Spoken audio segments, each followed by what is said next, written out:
Boa tarde, Aeroparque. Muito fraquinho. Boa tarde, Aeroparque. Muito melhor. À terceira vez. Boa tarde, Aeroparque. Ótimo. Vamos dinamizar, exercitar, motivar esses cérebros. Bem, depois desta intervenção do Pedro vai ser difícil, porque ele fez isto à maneira dele, portanto, ele did it my way. Muito obrigado a todos por estarem cá. Welcome. This is special for Denise, Eric. Can you excuse me to make this speech to Denise? No problem. Muito obrigado. Welcome. Obrigado por estarem connosco. Eu vou ser breve. Prometi ao Dr. Miguel Paiva que não vou ultrapassar as 2 horas. Portanto, vai ser um discurso super neuro-friendly, amigo do cérebro. Bom, o meu desafio é de falar aqui um pouco sobre este equilíbrio ou desequilíbrio entre o high-tech e o human touch. O que é que vocês acham? Mais equilíbrio ou mais desequilíbrio? Equilíbrio ou desequilíbrio? Quem acha que isto está desequilibrado, põe a mão no ar. Só 2 pessoas é que acham que está desequilibrado. Sim? Quem é que adormece aqui com o telemóvel na mão? Ninguém, são mentirosos.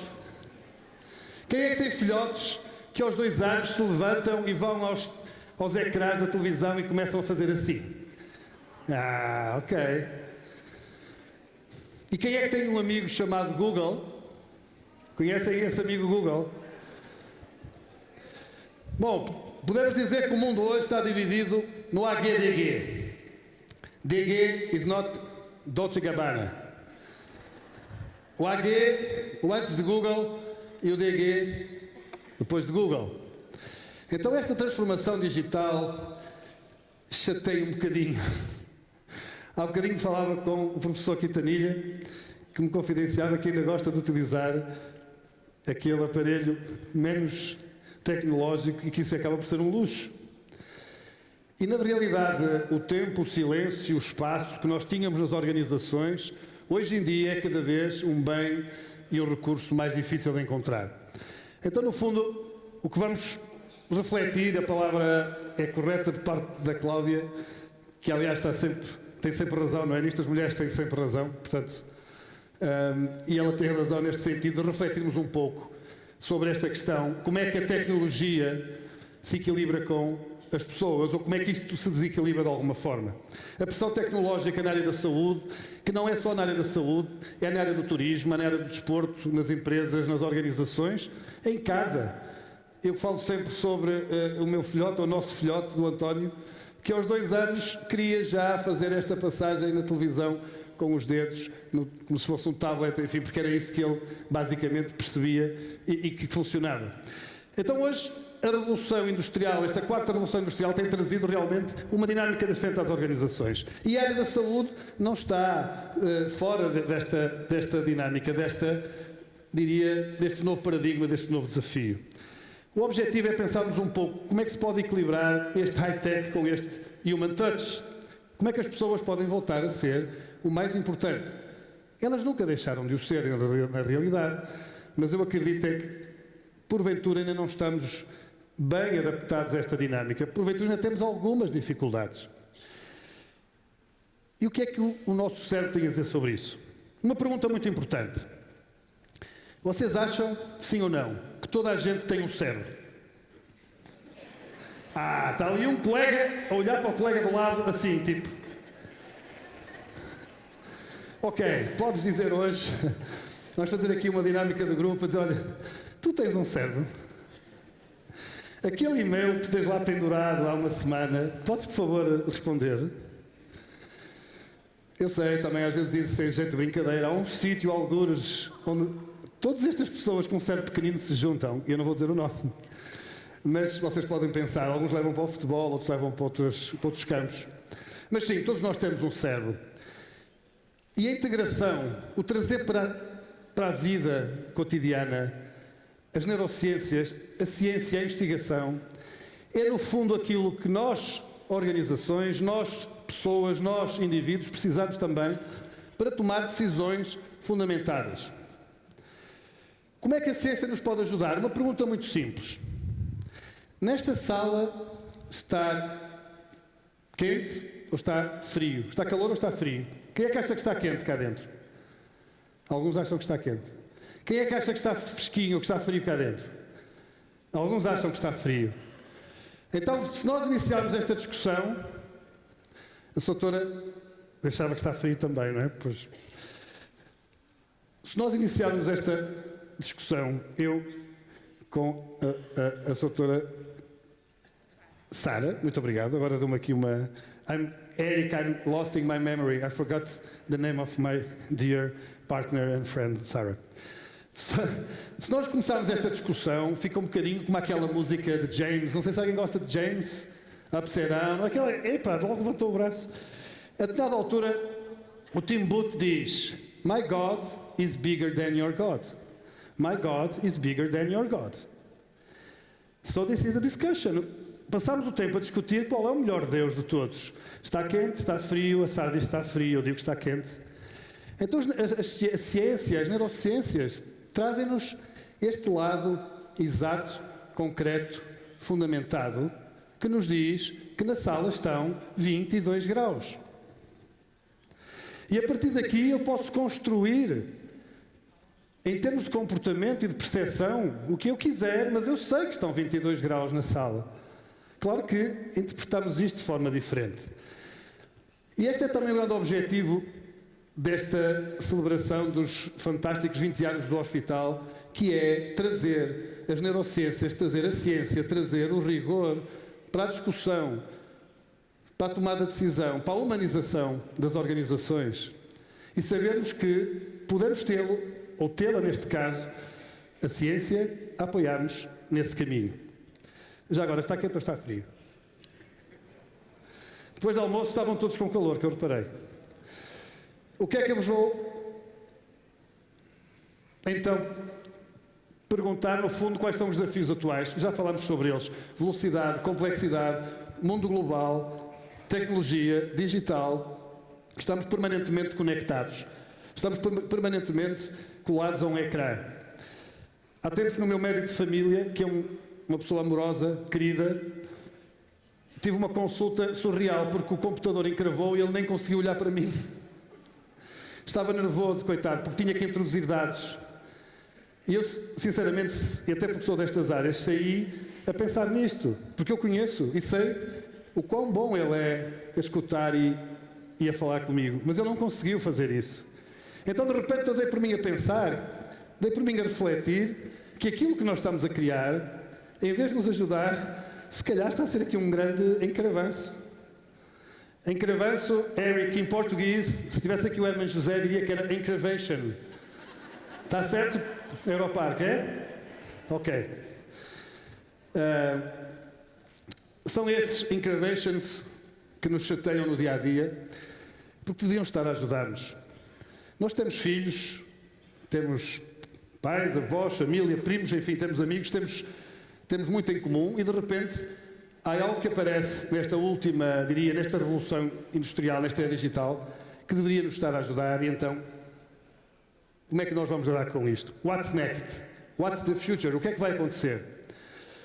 Bom, aqui já um pouco aquilo que falava, vou passar, porque na realidade eu sei que vocês estão à espera do Eric e eu também estou à espera de ouvir o Eric Kandel e vou passar estes dados rapidamente, mas vou-vos deixar alguns dados concretos, estudos, que nos ajudam a entender o que é que está a acontecer hoje no mundo e também nas organizações. Isto nós já sabemos, estamos na 4ª Revolução Industrial, viemos da mecanização, da produção em escala, da automação do século passado, até à integração do Big Data, da inteligência artificial e tudo o que é o digital no nosso dia-a-dia.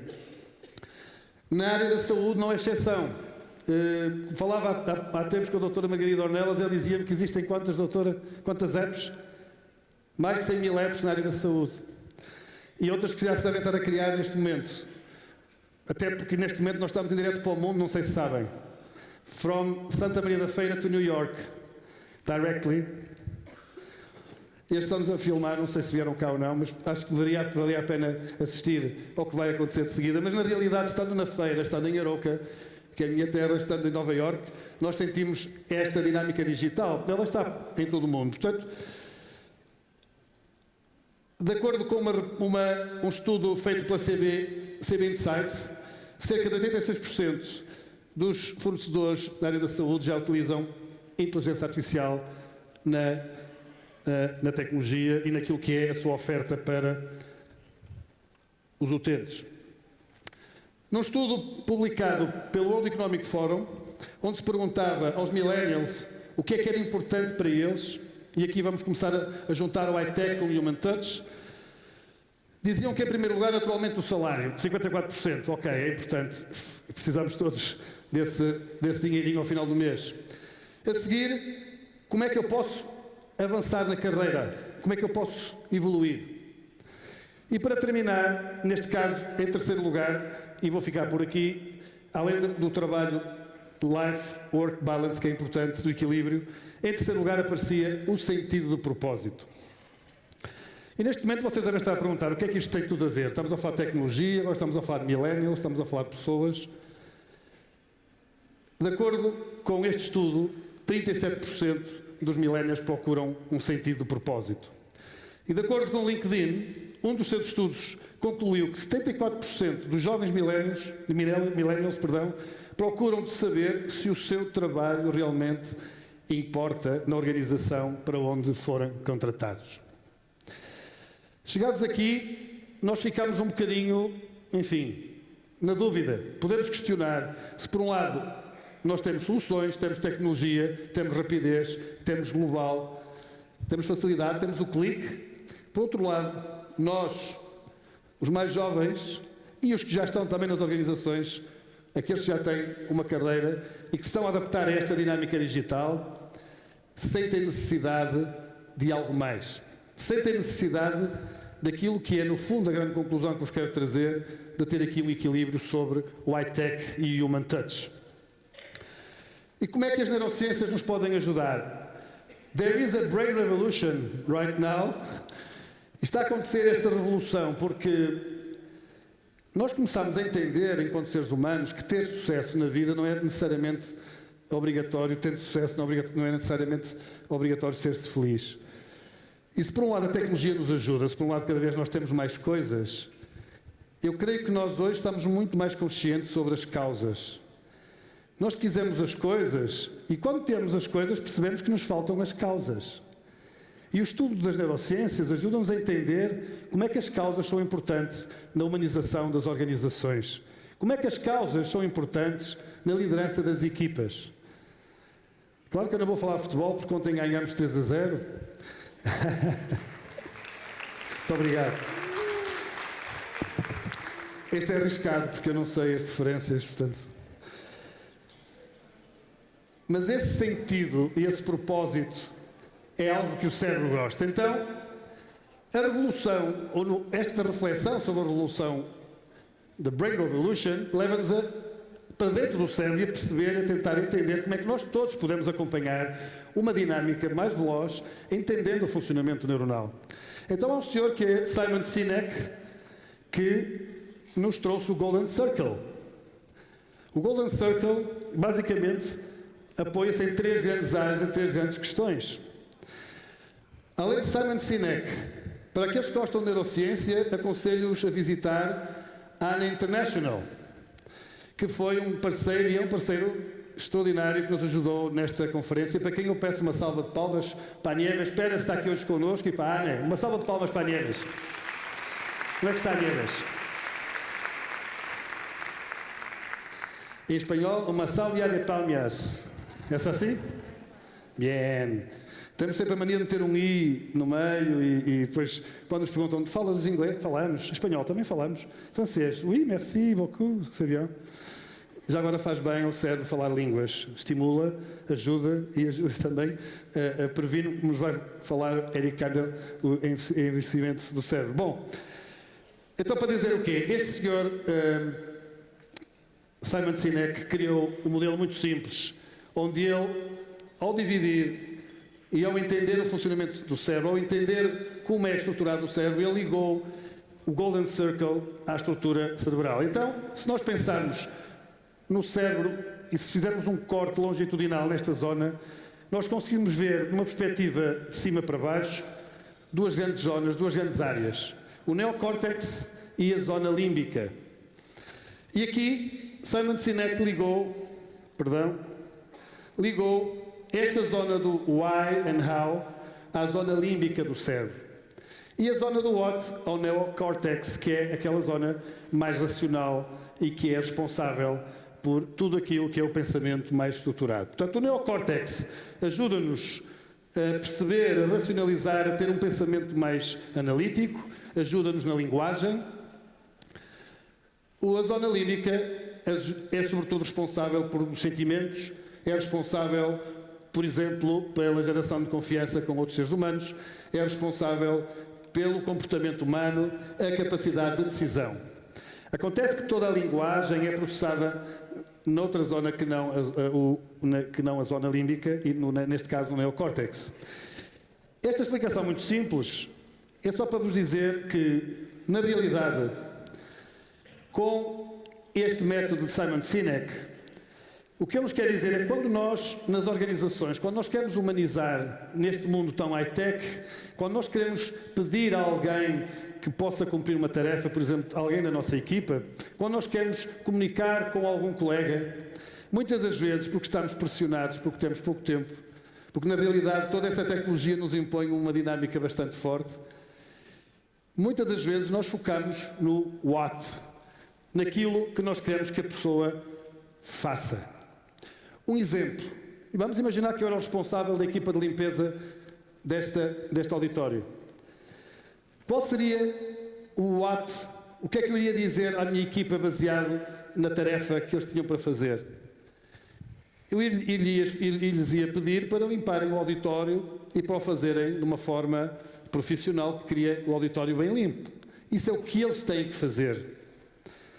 Claro que ao fim de algum tempo nós podemos perguntar se esta seria a melhor forma de motivar e de explicar e de dar um sentido àquilo que é a dinâmica da minha equipa e daquilo que é o propósito de ter este auditório preparado.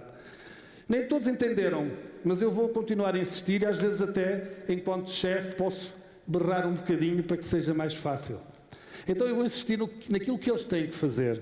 E o que eu vou dizer é: tu tens que limpar o auditório tem que ser bem limpo. Então eu estou-me a focar sempre e estou a entrar neste canal, no what, estou-me a focar naquilo que é a tarefa. A pergunta que se coloca é se o nosso cérebro gosta deste tipo de abordagem. O que é que vocês acham? Que a motivação é algo que cresce, que vem de dentro, ou é algo que vem de fora? É algo que nasce, ou é algo que eu posso implementar no outro? Eu posso vos colocar todos motivados, obrigar-vos a estar motivados? É difícil, não é? Mesmo se vos oferecesse agora aqui um prémio fantástico, aí se calhar ficava mais motivados todos nós. Com prémios sempre é bom. Mas mesmo assim é uma coisa efêmera. E porque na realidade essa motivação ela é intrínseca e nós sempre falamos nisto, mas as neurociências ajudam-nos a explicar e entender que se eu quero que a minha equipa esteja motivada para fazer a limpeza deste auditório, eu tenho que lhe saber explicar o porquê desta tarefa. Porque se eu lhes digo o que é que eles têm que fazer, provavelmente eles vão fazer aquilo que lhe peço, mas nem sempre fazem como eu gostaria que fosse feito, o how. Mas o que realmente importa, para que eles tenham esta gasolina, esta motivação, é entenderem o porquê. E se eu, enquanto chefia da equipa de limpeza, vamos imaginar, no Europarque, lhes explicar que hoje é um dia fantástico, que estamos a celebrar os 20 anos do Hospital de São Sebastião, e que para nós é muito importante que tudo esteja impecável. E que para nós é muito importante que eles sejam parte integrante desta festa. E que para nós, e que para mim, enquanto gestor ou líder da equipa, eu preciso deles porque eles fazem parte do êxito de tudo isto. Se eu fizer isto, cada um com o seu estilo naturalmente, eu estou-lhes a dar um porquê. Não é só limpa, é preciso que limpes, porque é importante. Porque vais ajudar, porque tu és parte do que está a acontecer e porque a limpeza, este teu trabalho vai engrandecer uma festa com 1.200 pessoas. E o nosso cérebro precisa de entender o porquê. A motivação nasce de dentro para fora. Este caminho neuronal, emocional, é que dá origem a que depois nós possamos estar mais motivados nessas tarefas do dia a dia. Então, no fundo, o que Simon Sinek diz, e o Golden Circle, o que nos pode questionar e colocar enfim, a fazer refletir, é entender como é que nós no dia-a-dia estamos a pôr em prática aquilo que é algo que o cérebro precisa e que é simplesmente entender o porquê. Claro que às vezes, muitos porquês, podemos dizer, epá, com a velocidade que temos no dia-a-dia nas organizações não há tempo para responder a tudo. Claro que sim, mas esse é o high-tech e o human touch que estamos a falar aqui. É esse equilíbrio. A humanização começa a cuidar daqueles que cuidam. O fundador da Virgin dizia que é uma loucura eu querer que os meus colaboradores tratem bem os meus clientes se eu não tratar bem os meus colaboradores. Então, cuidar de quem cuida. Humanizar começa dentro. Começa por entender qual é o why, qual é o propósito da nossa organização. Hoje ficou patente, quando estivemos aqui de manhã, com a menina que nasceu, a primeira pessoa a nascer no hospital, tem 20 anos. Porquê? É um propósito. Foi humanizar esta cerimónia, foi trazer cá alguém que nasceu e cresceu, que é saudável. E este é o propósito do Hospital São Sebastião. O hospital também pode ser algo que gera vida. A saúde também é algo positivo. O centro hospitalar, os cuidados que vocês têm, profissionais da saúde. Este é o lado bom. E o cérebro gosta disso. Podemos dizer ao Sérgio, mas estás agora aqui com floreados e tal. Não estamos com floreados. Nós sabemos que há coisas que correm menos bem. Mas também sabemos, estamos certos, que há coisas que correm muito bem.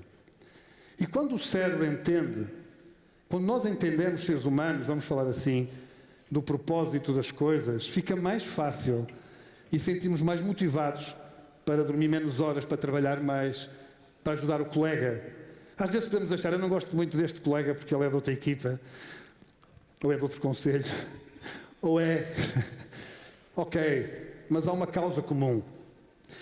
Então, no fundo, é isto também que eu trago para refletirmos um pouco o que é que nós podemos fazer mais por nós, porque ninguém consegue cuidar se não cuidar de si na perspectiva humana e global, e entender que a humanização não é tanto uma narrativa, não é tanto um conceito, não é tanto uma coisa que está lá, mas é sobretudo uma atitude e é o dia-a-dia com pequenos gestos que nós podemos ter. Qual foi a última vez que nós sorrimos para o nosso colega do lado? Faz favor de sorrir para o colega do lado. Ok? Eu não tenho colega do lado. Vou sorrir aqui para a Denise, para o Henrique que está aqui, para o professor. E sabem que temos neurónios de espelho e de repente começamos todos a sorrir. E de repente, porque sorrimos, diminuímos a dor.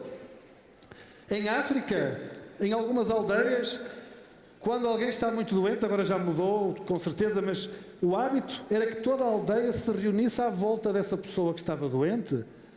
Sabem para quê? Para que diminuísse a dor dessa pessoa. Porque os neurónios de espelho atuam e a empatia funciona. Quando uma criança cai, o que é que um adulto faz? Ela caiu com o joelho no chão, o que é que nós fazemos de imediato? Damos um beijinho, não é? Fazemos assim. E ela parece que fica melhor. Será que isso tira a dor à criança? Tira a dor porque ela vai sentir esta proximidade e o sofrimento diminui. Então, se calhar, sorrir é uma boa forma de começar a estimular esta motivação. Bom, para terminar, vou-vos deixar aquilo que é algo que já nasceu e que vai ganhar agora uma nova dinâmica e que é a investigação nesta área das neurociências. Nasceu o Brain Research Institute, Neuro Research for Happiness and Human Performance, com o objetivo de investigar nesta área e para trazer para o dia-a-dia, para a sociedade, o tema neuronal do conhecimento do cérebro e, sobretudo, como é que nós, com um conjunto de investigadores, podemos ajudar as pessoas a serem mais felizes. Tivemos a feliz notícia e a confirmação que vamos ter uma sede e que vai ser com o apoio da APDL e da Câmara Municipal de Matosinhos, aqui neste edifício fantástico, sobre o oceano. Tal como os descobridores que um dia partiram nas suas caravelas mar fora, nós queremos descobrir cada vez mais aquilo que é o conhecimento neuronal e, sobretudo, como é que isso pode ser aplicado no comportamento humano, na felicidade das pessoas. Como é que alguém com a 4ª classe pode aplicar isso na sua empresa? Ou como é que alguém que tem um doutoramento e que precisa de saber mais nestas áreas também o pode fazer? Porque, no fundo, aquilo que eu sinto é que muitas das vezes tomamos decisões sem termos o conhecimento todo, sem sabermos o que estamos a fazer. E as neurociências ajudam, tal como no início, a desempatar entre mim e a doutora Sara, em que ela acha que está frio e eu acho que estou quente. Também estou quente, é verdade. Em que eu acho que está quente, então vamos desempatar isto, doutora Sá, vamos medir, vamos chamar a ciência, e a ciência diz que estão 22 graus. Bom, e já começamos a fazer algo, e com isto dizermos qual é o impacto que tem também esta investigação naquilo que é o dia-a-dia. Nós juntamos sessões de coaching com medição, através de eletroencefalograma, daquilo que era a atividade neuronal no antes e no depois. O processo de coaching é um processo interno que leva a que cada um dos participantes possa descobrir qual é o seu foco, qual é a sua meta, o que é que pretende atingir, onde quer chegar, o que é que para si é realmente importante. Até há pouco tempo isto é uma narrativa e podemos dizer, ok, funciona, é porreiro, às vezes nem funciona assim tão bem, às vezes é muito um termo que nem sempre é fácil de explicar. Vamos trabalhar noutras áreas, mas começamos por esta. E notem, e aquilo que vos queria deixar era que, e vão ver aqui no final, os efeitos que existem quando alguém decide fazer algo na sua vida, quando alguém decide fazer algo por si, são efeitos fantásticos e que se conseguem medir e nós conseguimos comprovar o efeito de um processo de coaching, de uma sessão de coaching, neste caso, em vários participantes. Estes são estudos preliminares, porque temos de ter uma amostra ainda maior, mas com 20 pessoas já conseguimos apontar no mesmo sentido. Então, nós tivemos aqui um participante que estava ligado basicamente à corrente. Tínhamos 220 volts ligados à cabeça e demos os choques elétricos. E no final ele estava diferente. Certo? Ele virou-se para nós e disse: "My name is Bob Marley." Estava com o cabelo no ar. Por acaso, o processo a esse nível estraga um bocadinho o penteado, mas tudo bem, eu já não tenho muito cabelo, portanto não tenho esse problema. Então, nós medimos essa atividade neuronal. No início foi colocada, os participantes, alguns deles estão cá em sala, devem estar a rir, não sei se já se identificaram. A doutora Gisela, diretora do Conselho Científico, uma salva de palmas para a Gisela, para que ela merece, e para a Juliana, coordenaram, monitorizaram, saem de sala e as sessões começam e então fomos medindo a atividade neuronal. Portanto, aquele sou eu, que está virado para cá, e aqui temos o nosso participante que está a ser eletrocutado, está a levar choques elétricos na cabeça. Brincadeira, não era? E estamos a medir toda essa atividade durante a sessão. Vou passar aqui algumas fotografias. Aqui está a Gisela já, enfim, a preparar mais uma sessão. Portanto, sempre que entrava alguém, esse era um processo, um procedimento. E seguir um padrão, naturalmente, que vai permitir que isto tenha validade científica no antes, no durante e no depois, a despistagem, tudo isso. Ok, quero chegar ao resultado. Bom, aqui estou eu novamente. Há bocadinho estive com este colega lá fora. Ele está algures aí. Ok. Então, para finalizar, o que é que nós descobrimos? Medindo a atividade neuronal, antes tínhamos esta imagem, isto muito simples, não vou entrar no detalhe, mas esta era a realidade antes de iniciarmos a sessão. Quando terminamos a sessão, conseguíamos perceber que há aqui esta zona, sobretudo, que é mais relevante, que se conseguimos ver aqui nesta escala, portanto passa do vermelho, amarelo e vai para o verde, que esta zona foi ativada. Então, este incremento da atividade alfa, que era o que estávamos a medir aqui em particular, está associado ao equilíbrio emocional. O que é que isto quer dizer? Não conseguimos provar, estamos a provar que antes e depois da sessão houve um incremento da atividade a esse nível e houve um incremento do equilíbrio emocional. A pessoa, os participantes saíram mais equilibrados a esse nível. Conseguem tomar decisões com mais recursos internos. Conseguem tomar decisões nem demasiado racionais, nem demasiado emocionais, portanto, de uma forma em que conseguem, diria, jogar com tudo aquilo que é a sua dinâmica neuronal.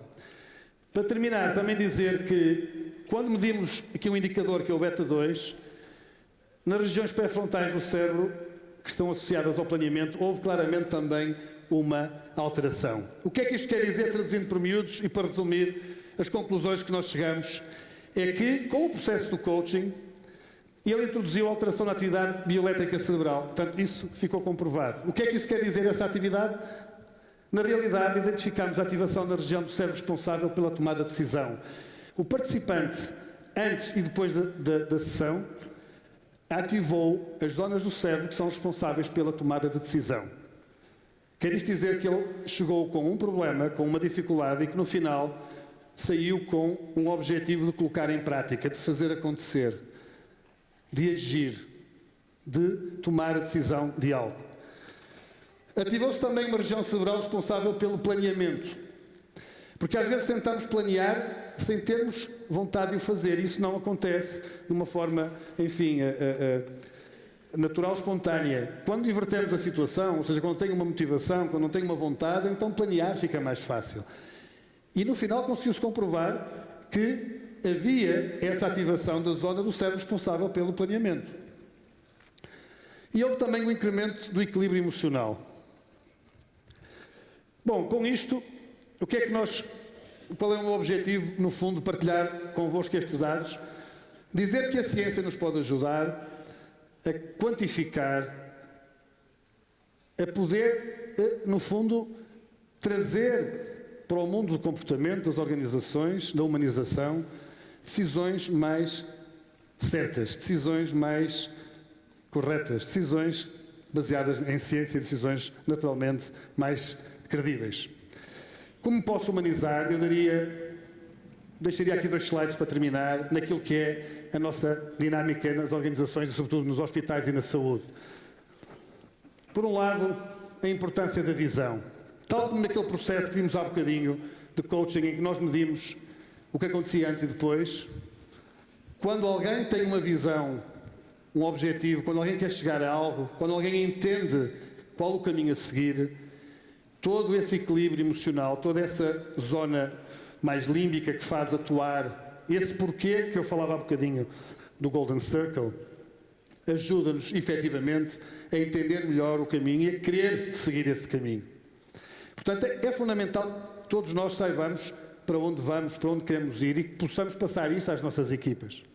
Não basta dizer limpa a sala, é importante passar a mensagem como vai ficar a sala depois de estar limpa, como é que eu posso criar esse ambiente cá dentro, qual é a nossa visão, como é que nós gostaríamos que isto ficasse. Conseguir partilhar essa visão é também a missão dos líderes. E esse é o grande propósito que falava há bocadinho, o why, aquilo que o cérebro necessita para poder agir. E para terminar, deixar este último slide.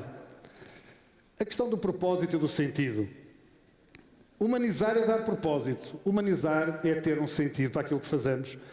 Humanizar é entender que, pegando naquilo que é o conhecimento das neurociências, nós, seres humanos, precisamos de ter um propósito no nosso dia-a-dia.